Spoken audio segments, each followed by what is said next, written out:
사도행전 18장 말씀 함께 봉독합니다. 그 후에 바울이 아덴을 떠나 고린도에 이르러 아굴라라 하는 본도에서 난 유대인 한 사람을 만나니 클라우디오가 모든 유대인을 명하여 로마에서 떠나라 한 고로 그가 그 안에 브리스길라와 함께 이달리아로부터 새로 온지라. 바울이 그들에게 감해 생업이 같으므로 함께 살며 일을 하니 그 생업은 천막을 만드는 것이더라. 안식일마다 바울이 회당에서 강론하고 유대인과 헬라인을 권면하니라. 실라와 디모데가 마게도냐로부터 내려오매 바울이 하나님의 말씀에 붙잡혀 유대인들에게 예수는 그리스도라 밝히 증언하니 그들이 대적하여 비방하거늘 바울이 옷을 털면서 이르되 너희 피가 너희 머리로 돌아갈 것이요 나는 깨끗하니라. 이후에는 이방인에게로 가리라 하고 거기서 옮겨 하나님을 경외하는 디도 유스도라 하는 사람의 집에 들어가니 그 집은 회당 옆이라. 또 회당장 그리스보가 온 지방과 더불어 주를 믿으며 수많은 고린도 사람도 듣고 믿어 세례를 받더라. 밤에 주께서 환상 가운데 바울에게 말씀하시되 두려워하지 말며 침묵하지 말고 말하라. 내가 너와 함께 있음에 어떤 사람도 너를 대적하여 해롭게 할 자가 없을 것이니 이는 이 성중에 내 백성이 많음이라 하시더라. 1년 6개월을 머물며 그들 가운데서 하나님의 말씀을 가르치니라. 갈리오가 아가야 총독되었을 때에 유대인이 일제히 일어나 바울을 대적하여 법정으로 데리고 가서 말하되 이 사람이 율법을 어기면서 하나님을 경외하라고 사람들을 권한다 하거늘 바울이 입을 열고자 할 때에 갈리오가 유대인들에게 이르되 너희 유대인들아 만일 이것이 무슨 부정한 일이나 불량한 행동이었으면 내가 너희 말을 들어주는 것이 옳거니와 만일 문제가 언어와 명칭과 너희 법에 관한 것이면 너희가 스스로 처리하라. 나는 이러한 일에 재판장 되기를 원하지 아니하노라 하고 그들을 법정에서 쫓아내니 모든 사람이 회당장 소스데네를 잡아 법정 앞에서 때리되 갈리오가 이 일을 상관하지 아니하니라. 바울은 더 여러 날 머물다가 형제들과 작별하고 배 타고 수리아로 떠나갈새 브리스길라와 아굴라도 함께하더라. 바울이 일찍이 서원이 있었으므로 갱그레아에서 머리를 깎았더라. 에베소에서 와서 그들을 거기 머물게 하고 자기는 회당에 들어가서 유대인과 변론하니 여러 사람이 더 오래 있기를 청하되 허락하지 아니하고 작별하여 이르되 만일 하나님의 뜻이면 너희에게 돌아오리라 하고 배를 타고 에베소를 떠나 게이사랴에 성륙하여 올라가 교회의 안부를 물은 후에 안디옥으로 내려가서 얼마 있다가 떠나 갈라디아와 브리스가 땅을 차례로 다니며 모든 제자를 굳건하게 하니라. 알렉산드리아에서 난 아볼로라 하는 유대인이 에베소에 이르니 이 사람은 언변이 좋고 성경에 능통한 자라. 그가 일찍이 주의 도를 배워 열심으로 예수에 관한 것을 자세히 말하며 가르치나 요한의 세례만 알 따름이라. 그가 회당에서 담대히 말하기 시작하거늘 브리스길라와 아굴라가 듣고 데려다가 하나님의 도를 더 정확하게 풀어 이르더라.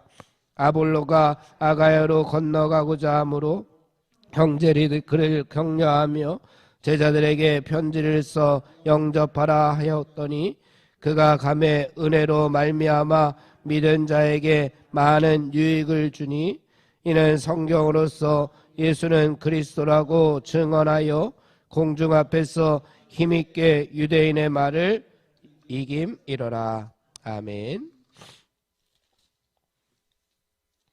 오늘 말씀 사도행전 18장 말씀입니다. 바울이 이제 아덴을 떠나서 어제 17장 마지막 부분에 아덴, 우리가 아는 아테네에서 복음을 전하다가 그곳을 떠나 고린도에서 이제 복음을 전하게 됩니다. 오늘 말씀에 보면은 바울이 아닌 브리스길라와 아굴라 부부가 자주 등장을 합니다. 이 부부는 고린도에서 천막 깁는 일을 하다가 바울도 같은 일을 했기 때문에, 천막을 깁는 일을 했기 때문에 함께 일을 하면서 만나게 됩니다. 그리고 바울이 전한 복음을 받아들이고 이 부부는 바울을 자기 집으로 초청해서 1년 6개월 동안 함께 지내게 되었다라고 하는 말씀을 전하고 있습니다. 1년 6개월 동안 바울이 고린도를 떠나기 전까지 함께 지내게 되었습니다. 1년 6개월, 짧은 기간이라면 짧은 기간일 수도 있겠지만 1년 6개월이나 되는 그 기간 동안 자기 집을 바울에게 제공했던 것이 어떻게 보면 쉬운 일이 아닐 겁니다. 또한 바울이 고린도에서 이제 에베소로 떠날 때에, 고린도에서 복음을 다 전하고 나서 에베소로 떠날 때에 18절 19절 말씀에 보면은 그 부부도 바울과 함께 바울의 선교 사역을 돕기 위해서 그 부부가 함께 떠나는 모습이 나타나게 됩니다. 사도 바울에게 있어서 그 모습이 얼마나 힘이 되었겠습니까? 얼마나 위로가 되었겠습니까? 이 부부는 복음 전파를 위해서 최대한 헌신을 했습니다. 복음을 받아들인 다음에 이 복음이 나를 변화시키고 세상을 변화시킬 정말 아주 중요한, 나에게 있어서 가장 중요한 그러한 복음임을 깨닫게 되고 여기에 헌신하는 모습이 나타나게 됩니다. 자기를 희생하는 헌신이 본인들의 입장에서는 희생이었겠지만 하나님 나라라는 큰 개념으로 보면 하늘의 복이 덩굴째 굴러오는 헌신이라고 이들은 믿었기 때문에 이러한 희생과 헌신이 가능했으리라 봅니다. 복음을 받아들이고 바울에게 자기 집을 1년 6개월이나 또한 바울이 떠날 때에 그 복음의 자리에 함께 하겠노라고 떠나게 되는 이 부부의 희생과 헌신의 모습을 우리는 오늘 바라보게 됩니다. 로마서 16장에 보면은 바울이 이렇게 고백합니다. 너희는 그리스도 예수 안에서 나의 동역자들인 브리스길라와 아굴라에게 문안하라. 바울은 이들을 동역자로 이렇게 여깁니다. 그리고 그들은 내 목숨을 위하여 자기들의 목까지도 내놓았으니, 자기들의 목숨을 내놓아서 바울의 선교 사역을 도왔다라고 이렇게 바울이 평가합니다. 그리고 나뿐 아니라 이방인의 모든 교회도 그들에게 감사해야 할 것이다. 이방인 교회까지 찾아가서 함께 찾아가서 복음을 전하였으니 이 부부에게 감사해라 라고 이렇게 바울이 평가합니다. 아마 이 부분을 쓰면서 바울은 이 부부를 생각하고 이 부부의 헌신을 생각하면서 아마 마음이 울먹했을 겁니다.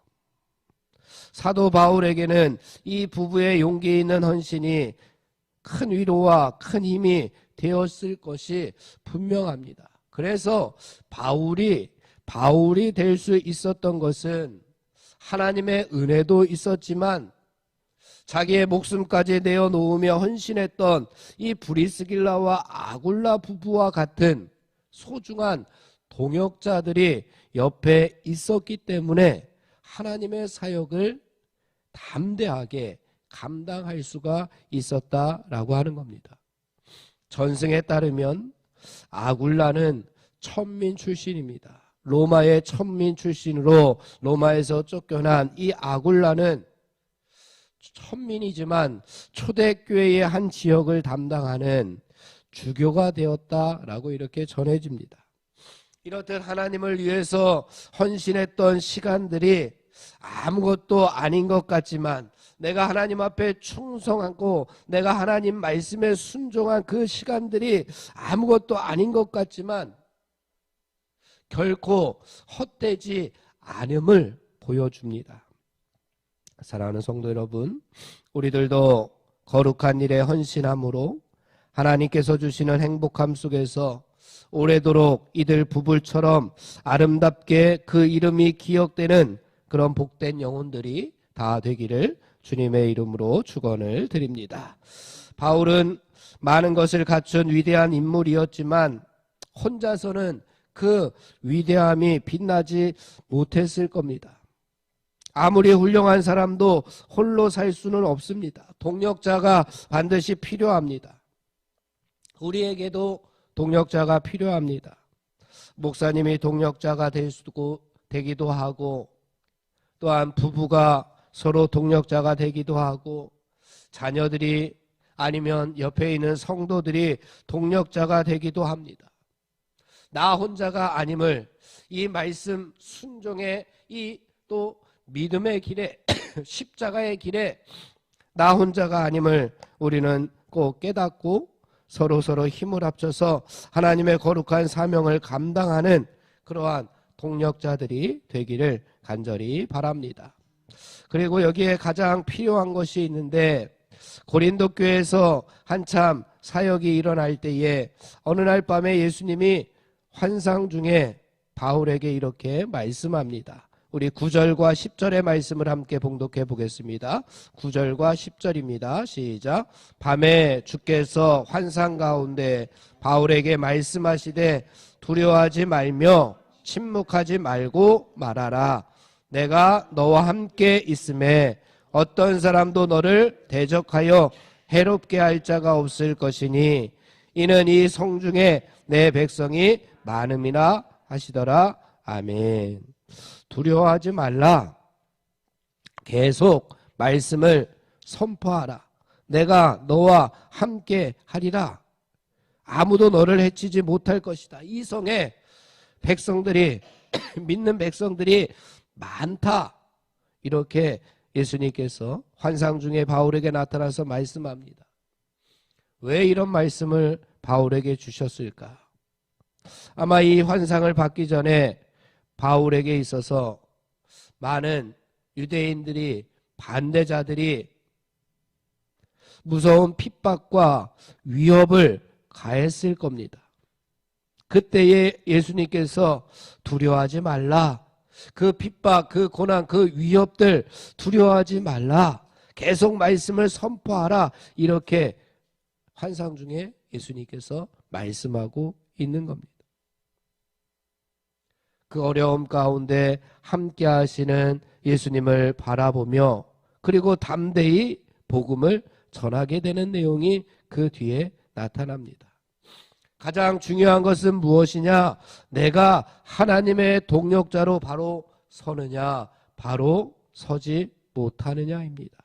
하나님의 동력자로 내가 바로 선다면 이 말씀들, 예수님께서 환상 중에 주신 이 말씀들은 내 삶 가운데 그대로 이루어질 겁니다. 하지만 내가 하나님의 동력자가 되지 못한다면 이 말씀은 사라지고 말 것입니다. 바울의 일생은 하나님의 동력자로 바로 섰음을 우리는 계속해서 말씀을 통해서 보게 되었습니다. 그랬더니 유대인들의 끊임없는 방해 공작, 그 핍박과 위협에도 하나님께서 도와주심으로 말미암아서 다 극복해내고 더 담대하게 하나님의 복음을 전하게 되었다라고 하는 내용들을 보게 됩니다. 왜?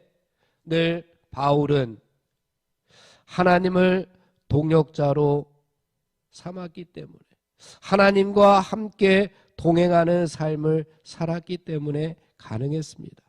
사랑하는 성도 여러분, 오늘 하루 세상의 동역자들도 많이 만나시고 뿐만 아니라 하나님의 동역자가 되어서 하나님 나라 일꾼이 되기를 주님의 이름으로 축원을 드립니다. 기도하겠습니다. 하나님 아버지, 바울의 일행들이 많은 곳을 다니며 하나님 나라 복음을 전파할 때에 어려움과 고난과 비방과 십자가가 그의 앞에 놓여 있었지만 세상의 많은 동역자들을 통하여 뿐만 아니라 하나님께서 동역자가 되어주심으로 말미암아 달려갈 길을 다 달려가고 하나님 앞에 영광의 면류관을 받았던 것처럼 하나님, 우리들도 이 세상에서 하나님의 사명을 잘 감당할 때에 우리 옆에 세상의 동역자들과 하나님을 동역자로 삼는 귀한 믿음을 허락하여 주시옵소서. 예수님의 이름으로 기도하옵나이다. 아멘. 합심하여 기도하고 개인 기도하고 돌아가겠습니다. 부활의 능력과 소망을 품고 하나님 나라를 증언하고 살아내게 하소서. 하나님의 말씀이 삶의 기준이 되게 하여 주시옵소서. 질병과 연약함으로 고통당하는 사람들을 치유하여 주시옵소서. 전쟁과 자연재해, 가난과 억압으로 고통당하는 지구촌 이웃들에게 하늘의 은혜를 더하여 주옵소서. 어린이, 청소년, 청년 세대가 하나님을 알게 해달라고 우리 합심하여 기도하고 개인 기도하고 돌아갑니다.